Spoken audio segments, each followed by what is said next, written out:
Hi everyone, आज के एक नई वीडियो में आप सभी का हार्दिक हार्दिक स्वागत है। फ्रेंड्स, आज हम यहाँ पर बात करेंगे एक मानसिक रोग के बारे में कि क्या यहाँ पर वो बीमारी है, कौन सी बीमारी है, इन सभी के बारे में पूरी डिटेल से यहाँ पर बात करेंगे। तो हमारे पास है डॉक्टर सुशील जी सारण। तो आज सर हम यहाँ पे बात कर रहे हैं ओसीडी के बारे में। तो सर आप बताएं कि ओसीडी के क्या लक्षण होते हैं और ओसीडी होती क्या चीज है। तो इसके बारे में पूरी डिटेल से आज हमारी ऑडियंस को यहाँ पर बताएं सर। सभी YouTube के साधकों का मेरा नमस्कार। मैं डॉक्टर सुशील सारण, सीनियर साइकोलॉजिस्ट, और हम आज चर्चा कर रहे हैं ओसीडी के ऊपर। तो हम जी ने जो क्वेश्चन पूछा कि ओसीडी होता क्या है, सबसे पहले इसके लक्षण क्या होते हैं।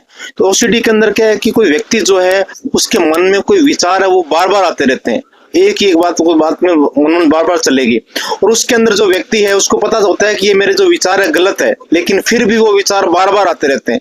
और ऐसे विचार बाद में उसके अंदर क्या है, जो एंजाइटी है, घबराहट है, उसको पैदा कर देता है। इस तरह की प्रॉब्लम को क्या कहते हैं, ऑब्सेशन कहते हैं सर। तो सर ये ऑब्सेशन क्या चीज होती है, ये कौन सी, क्या ये कॉमन चीज है यहाँ पर मानसिक पेशेंट के लिए? तो इसके बारे में भी आप हमारी ऑडियंस को जरूर बताएं। तो ऑब्सेशन जो है, सबसे कॉमन ऑब्सेशन की बात करें कौन सा होता है, तो सबसे कॉमन ऑब्सेशन होता है कंटेमिनेशन का। जैसे एग्जांपल अपने लें, जैसे कोई व्यक्ति है उसके मन में ये विचार आ रहा है कि मेरे जो हाथ है गंदे हैं या मेरा शरीर गंदा है, इस तरह के विचार आते रहते हैं। लेकिन वास्तव में क्या होते हैं, हाथ और शरीर उसके गंदे होते नहीं है, उसके मन में ये आइडिया बार बार चलते रहते हैं। तो ये सबसे कॉमन ऑब्सेशन होता है, जिसको कहते हैं ऑब्सेशन ऑफ कंटेमिनेशन, संक्रमण का तरीका लगता है। तो इसके अंदर एक क्वेश्चन और निकलता है सर, ये ओसीडी के अंदर कि ये कंपल्सन क्या चीज होती है, इसका भी अर्थ बताएं हमारी ऑडियंस को यहाँ पर कि मानसिक जिस किसी व्यक्ति के यहाँ पर ओसीडी की प्रॉब्लम हो जाती है तो कंपल्सन क्या होता है, इसका अर्थ पूरी डिटेल से आप बताएं आप हमारी ऑडियंस को। कंपल्सन का मीनिंग अपने एग्जाम्पल से लें। जैसे वो जो व्यक्ति है उसके मन में जो विचार बार बार आ रहे हैं कि मेरे हाथ गंदे, हाथ गंदे, एक्चुअल में हाथ गंदे है नहीं, तो वो व्यक्ति क्या करता है, लास्ट में थक हार कर अपने हाथ धो लेता है। तो इस प्रकार से जो भी बिहेवियर होता है ऑब्सेशन के द्वारा, जो बार बार एंजाइटी उत्पन्न कर रहा है, उस एंजाइटी को दूर करने के लिए जो भी कार्य किया जाता है, जैसे उसने हाथ धो लिए, इस तरह का कार्य कहलाता है सर कंपल्सन। ऑब्सेशन को दूर करने के लिए जो कार्य किया जाता है, उस एंजाइटी को दूर करने के लिए जो कार्य करेंगे उसको कंपल्सन कहेंगे। तो सर क्या एक बार हाथ धो लेने से क्या यहाँ पर पेशेंट का मन शांत हो जाता है क्या, कि उसका मन बार बार तो कर रहा है, हाथ धो लेते हैं, लेकिन उसका क्या मन शांत हो जाता है क्या हाथ धो लेने के बाद, वो भी बताएं आप। ये भी अच्छा क्वेश्चन उन्होंने किया कि पेशेंट जो है वो उसके जो ऑब्सेशन हो रहा था बार बार कि मेरे हाथ गंदे, उसने हाथ धो लिए, तो एक बार हाथ धो लेने पे उसका मन शांत हो जाता है क्या? हाँ। तो एक बार हाथ धोने पे उसका मन शांत नहीं होगा, उसको फिर बार बार और आने लग जाएगा, ऑब्सेशन उसके बार बार और आने लग जाएगा कि मेरे हाथ गंदे और हाथ धोऊं। तो व्यक्ति बार बार हाथ धोता रहता है। कई बार तो ऐसी हालत होती है कि 2-3 दिनों के अंदर एक साबुन खत्म कर देता है बंदा, हाथ धो के साबुन खत्म कर देता है। और दूसरा अभी ऑब्सेशन है और हाथ धोना का रहता है कंपल्सन, तो ओसीडी तो इसी से बन गया ऑब्सेशन और कंपल्सन, और ये डिसऑर्डर है, एक प्रकार से मानसिक विकार होता है। तो सर हमारा नेक्स्ट जो सवाल है वो ये है कि क्या ओसीडी के और भी सिम्टम्स होते हैं, लक्षण होते हैं, वो भी आप हमारी ऑडियंस को बताएं। ये दो तो आपने बता ही दिया, इनके अलावा भी क्या और भी लक्षण होते हैं क्या, वो भी बताएं। तो ओसीडी का जो सबसे पहला लक्षण अपनों ने लिया था कंटेमिनेशन वाला, संक्रमण का लिया था, तो और भी लक्षण इसके होते हैं क्या? तो ये ओम जी ने जो सवाल किया है तो उसका आंसर ये है कि जैसे और भी लक्षण हो सकते हैं। जैसे एक लक्षण आता है ऑब्सेशन ऑफ पैथोलॉजिकल डाउट, तो व्यक्ति को बार बार कोई चीज का वहम हो जाता है, उसको कहते हैं पैथोलॉजिकल डाउट। जैसे अपने एग्जांपल लें, किसी व्यक्ति ने जैसे कोई गैस सिलेंडर बंद किया तो उसको वहम होता रहता है कि जो सिलेंडर ढंग से बंद हुआ नहीं है, तो उसको वो बार बार चेक करेगा। इसी प्रकार से जैसे कोई गेट का ताला है, उसने ताला लगाया दरवाजे के ऊपर, तो उस व्यक्ति को बार बार इस तरह का वहम होता रहता है कि ये ताला ढंग से लगा है कि नहीं लगा, तो वो उस ताले को बार बार चेक करता रहता है। इस प्रकार ये जो 2 एग्जांपल लिए, गैस सिलेंडर को बार बार चेक करना या ताले को बार बार चेक करना, इस तरह की एक्टिविटीज पेशेंट में होने लगती है। तो इस प्रकार की प्रॉब्लम को कहते हैं पैथोलॉजिकल डाउट। कई बार तो इस प्रकार की कंडीशन भी आती है कि व्यक्ति जो गैस सिलेंडर को उसने बंद किया या ताले उसने चेक किया, तो वो अपने किसी रिश्तेदार से पूछता है या परिवार के व्यक्ति से पूछता है कि चेक करो ये काम सही हो गया कि नहीं है। इस प्रकार का वहम होता है, तो पैथोलॉजिकल उसको डाउट होने लग जाता है। तो ये लक्षण भी उसमें आ सकते हैं सर। तो ये दूसरे प्रकार के लक्षण थे। तो सर हमारा ये भी क्वेश्चन है कि क्या ओसीडी के अंदर तीसरे प्रकार के भी लक्षण आते हैं क्या? दूसरे प्रकार के तो आपने हमारी ऑडियंस को यहाँ पर शेयर कर दिए, क्या तीसरे प्रकार के भी ऐसे कोई सिम्टम्स आते हैं क्या मानसिक विकार के पेशेंट के? तो उसके बारे में भी आप बताएं। तीसरे प्रकार के सिम्टम्स ऐसे हो सकते हैं कि धर्म से संबंधित कुछ है, धार्मिक चीजें, उनसे रिलेटेड नेगेटिविटी आए, जैसे भगवान के बारे में अपशब्द कहना बोला लग जाता है, खूब अपशब्द बोलता है भगवान के बारे में, इस तरह के आ जाते हैं। या वायलेंस आ जाता है कई बार, हिंसा, जैसे घर में कोई जैसे चाकू पड़ा है, उस चाकू से किसी को मारने की इच्छा रहती है, उसको किसी को मार दूं, मैं इसको काट दूं, मार दूं, किसी को काट दूं, मार दूं, इस तरह का वायलेंस क्रिएट हो जाता है। और धार्मिक भावना भी उसमें आने लग जाती है कि अपशब्द कहूं भगवान के बारे में। या कोई छत है उससे कूद के मर जाऊं, खुद का भी मरने का विचार आता रहता है। अब कोई गाड़ी ड्राइव कर रहा है कि जैसे कोई पेड़ है उसकी अपने उस गाड़ी को टकरा दूं मैं, इस तरह के, हालांकि उसको पता है कि ये जो विचार है गलत है, लेकिन फिर भी उसके मन में बार बार आते रहते हैं। इस तरह के लक्षण भी ओसीडी के अंदर आते हैं सर। ये थे तीसरे प्रकार के सिम्टम्स। तो सर ये बताएं कि अगर ऐसे सिम्टम्स आ रहे हैं, लक्षण आ रहे हैं, तो इसके अंदर मरीज कैसा अनुभव करता है, वो भी आप हमारी ऑडियंस को बताएं, कैसा महसूस करता है वो? अब इसमें जो पेशेंट है उसके मन में इस तरह के लगातार नेगेटिव विचार आते रहते हैं, तो एक तो उसको शर्म महसूस होती है। अच्छा। और गिल्टी लगती है उसको कि मैं बहुत ही एक तरह से अच्छा इंसान नहीं हूँ, बहुत ही खराब इंसान हूँ। अब इसमें पेशेंट की गलती नहीं है कि वो एक बीमारी का शिकार हो चुका है, उस बीमारी के शिकार होने के कारण उसको इस तरह की फीलिंग्स आती है। और दूसरा, वो कई बार ऐसा भी करता है कि जब लगातार नकारात्मक विचार चलते रहते हैं उसके मन में बार बार, तो उन नेगेटिव विचारों को न्यूट्रल करने के लिए वो कई बार जैसे अपने मंत्र का या भजन का ये भी सहारा लेने की कोशिश करता है, लेकिन वो विचार उसके कंट्रोल में होते ही नहीं है सर, वो बार बार कंटिन्यू होते हैं, उसका मतलब ओसीडी का वो शिकार हो चुका है। अब हमारा जो नेक्स्ट सवाल है सर वो ये है कि ओसीडी के चौथे टाइप के लक्षण में क्या होता है पेशेंट के साथ, तो वो भी बताएं आप हमारी ऑडियंस को यहाँ पे।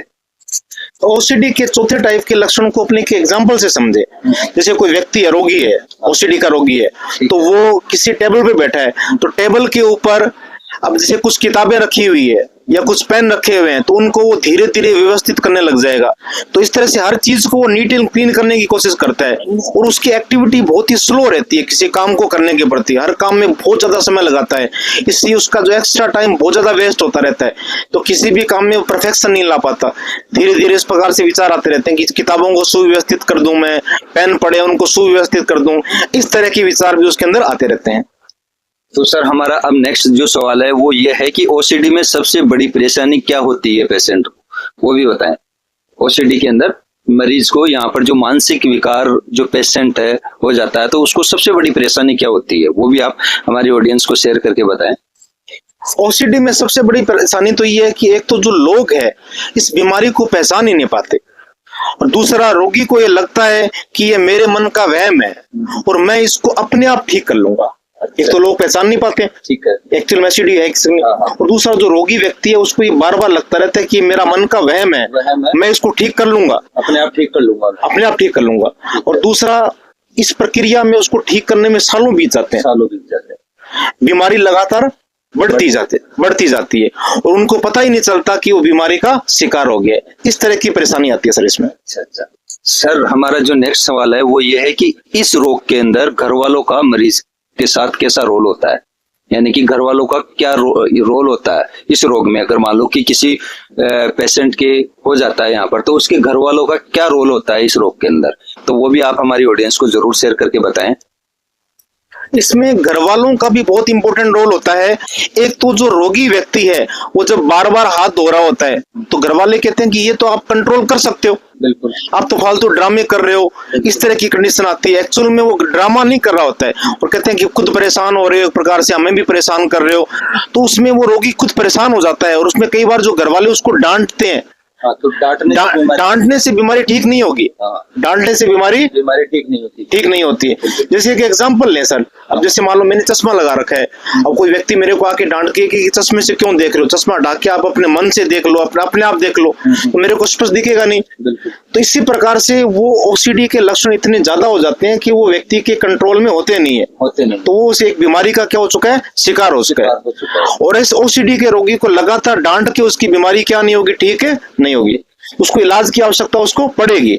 और इसलिए जो भी ओसीडी का कोई व्यक्ति है, आपके कोई परिवार में है या आपकी कोई फ्रेंड सर्किल के अंदर है, इस तरह के लक्षण आ रहे हैं, लक्षणों को अपने थोड़ा सा समराइज करें। मान लो जैसे मान लो एक तो कंटेमिनेशन के लक्षण लिए थे, व्यक्ति को बार बार यूं लगता रहता है कि मेरे हाथ गंदे हैं, मेरा शरीर गंदा है, इस तरह के लक्षण आ रहे हैं। या व्यक्ति को कोई वायलेंस क्रिएट हो रहा है दिमाग के अंदर, बार बार किसी को मारने की इच्छा हो रही है, खुद मरने की इच्छा हो रही है, बार बार इस तरह के आइडिया आ रहे हैं। या पैथोलॉजिकल डाउट हो रहा है उसको, क्योंकि ये काम को कर लिया तो उसको विश्वास नहीं होता है कि मैंने कर लिया क्या।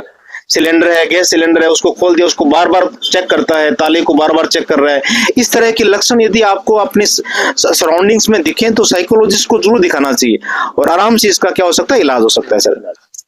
तो सर ओसीडी का आसानी से इलाज संभव है? हाँ जी, इसके बारे में बताएं आप हमारे ऑडियंस को यहाँ पे। हाँ जी, तो इसमें क्या है कि जैसे आयुर्वेदिक जो ट्रीटमेंट की अपनी बात करें, जैसे मैं बेसिकली आयुर्वेद डॉक्टर हूँ, बीएमएस हूँ, तो आयुर्वेदा ट्रीटमेंट इसका कर सकते हैं। एक तो रोगी को क्या है कि प्राणायाम कराओ।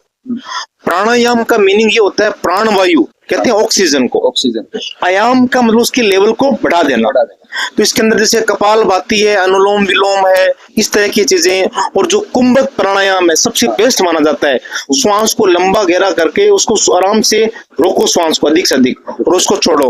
और दूसरा कुछ आयुर्वेदिक ट्रीटमेंट भी है, मानस वितरक टैबलेट वगैरह होती है, या जैसे कुछ सिरप वगैरह भी अपने ले सकते हैं। सरस्ता रिस्ट है, अश्वगंधा रिस्ट है, इस तरह की चीजें उनको देख के, बल्ले जो चीजें हैं, दिमाग ब्रेन के टॉनिक है, वो देखे ओसीडी को आराम से काबू में कर सकते हैं। लेकिन इसमें टाइम जरूर लगता है, लेकिन इलाज संभव हो जाता है।